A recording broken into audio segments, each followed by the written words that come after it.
Everyone, welcome back to my Bible journey. Today, we start the Matthew chapter 26. Matthew chapter 26 is one of the longest and most dramatic chapters in the Gospel. It marks the beginning of the end, the final hours leading to Jesus' crucifixion. After finishing all his teachings, Jesus said to his disciples, "You know that after 2 days is the Passover, and the Son of Man will be delivered up to be crucified." Even as the city prepared for the festival, Jesus calmly prepared to become the true Passover lamb. Part 1. The plot to kill Jesus. At the same time, the chief priests and elders gathered at the palace of Caiaphas, the high priest. They plotted how to arrest Jesus by stealth and killed him, but they agreed not during the feast, lest there be an uproar among the people. Their plan was secret, careful, and full of fear. Part 2. They are knocking at Bethany. While Jesus was in Bethany at the house of Simon the leper, a woman came with an alabaster jar of very expensive perfume. She poured it on his head as he reclined at the table. The disciples were indignant and said, "Why this waste?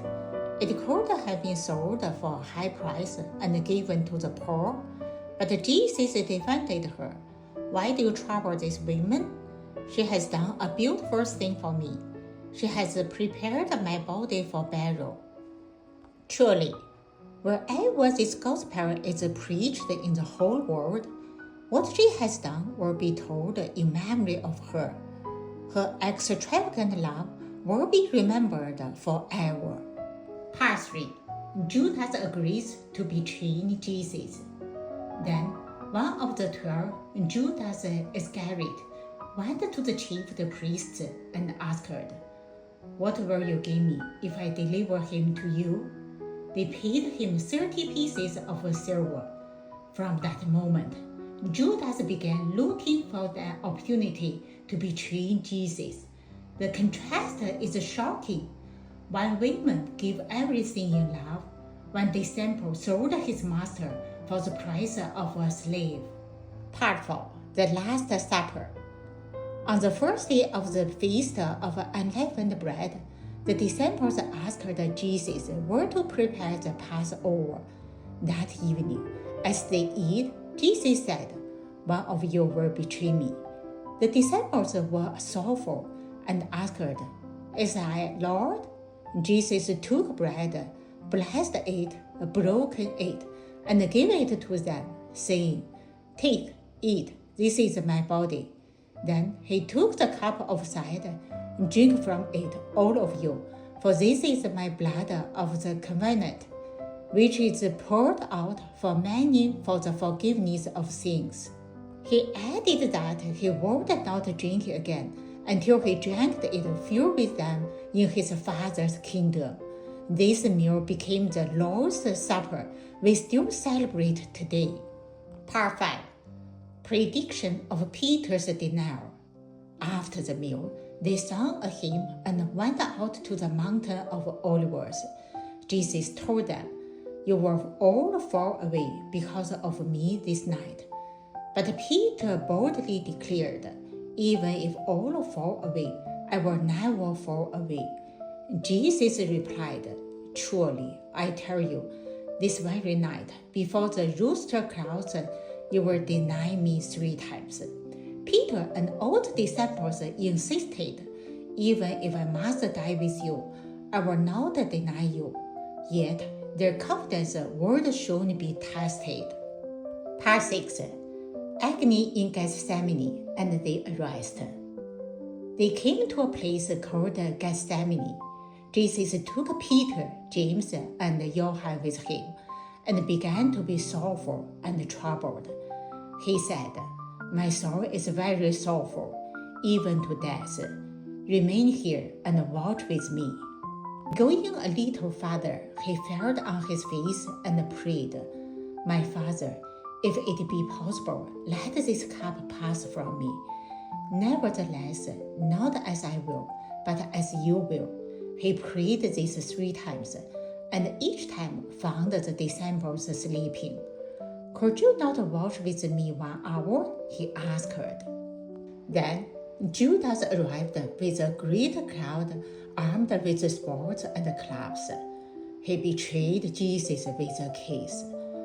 One of the disciples drew a sword and cut off the ear of the high priest's servant. But Jesus killed him and said, Put your sword back. Do you think that I cannot appeal to my Father, and he will at once send me more than 12 legions of angels?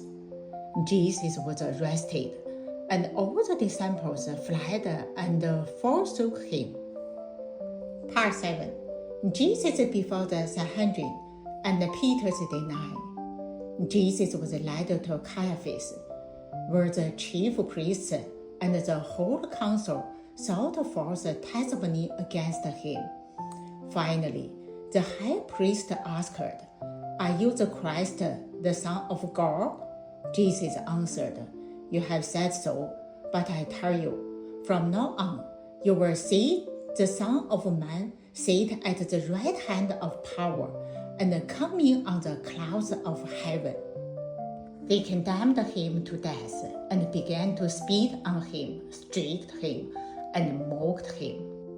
Meanwhile, Peter followed at a distance and sat in the courtyard. 3 times people asked if he was with Jesus, and 3 times he denied it. The 3rd time, the rooster crowed.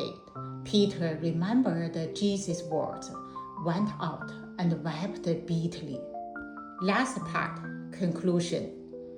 Matthew 26 is filled with love and betrayal, devotion and denial, agony and injustice. Yet through it all, Jesus moved forward with full awareness and perfect obedience to the Father's will. He knew what was coming, and he chose the cross for us. Matthew 26 is coming to the end. Thank you for your time to study with me. If you like, please share and subscribe. See you Matthew 27.